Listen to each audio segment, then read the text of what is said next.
সত্য বলার শক্তি। ছোট্ট আলী তার মায়ের সাথে এক লম্বা সফরের জন্য তৈরি হচ্ছিল। মা তার জামার ভেতরের অংশে সাবধানে 40টি সোনার মুদ্রা সেলাই করে দিচ্ছিলেন। সেলাই শেষে মা আলীর মাথায় হাত বুলিয়ে বললেন, বাবা, পথে যাই ঘটুক না কেন, কখনো মিথ্যা কথা বলবে না। আল্লাহ সবসময় সত্যবাদীদের সাথে থাকেন। আলী মায়ের কথায় মাথা নাড়ল।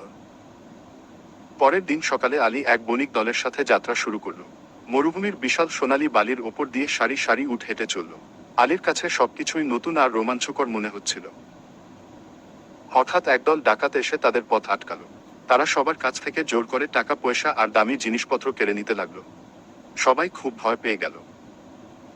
একজন ডাকাত আলীর কাছে এসে জিজ্ঞেস করল, এই ছেলে, তোমার কাছে কি আছে? আলী দেখতে খুব সাধারণ ছিল, তাই ডাকাত ভাবল তার কাছে কিছুই নেই।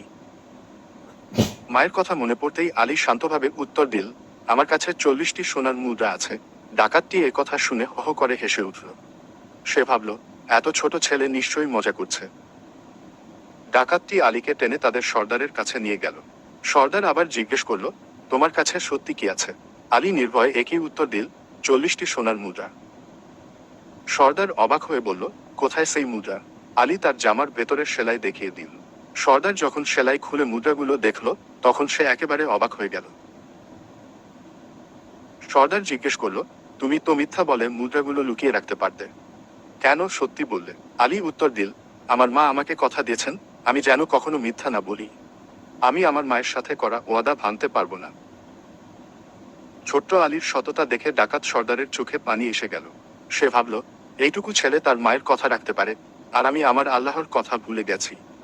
সে সবার জিনিসপত্র ফিরিয়ে দিল এবং ভালো মানুষ হয়ে যাওয়ার প্রতিজ্ঞা করল।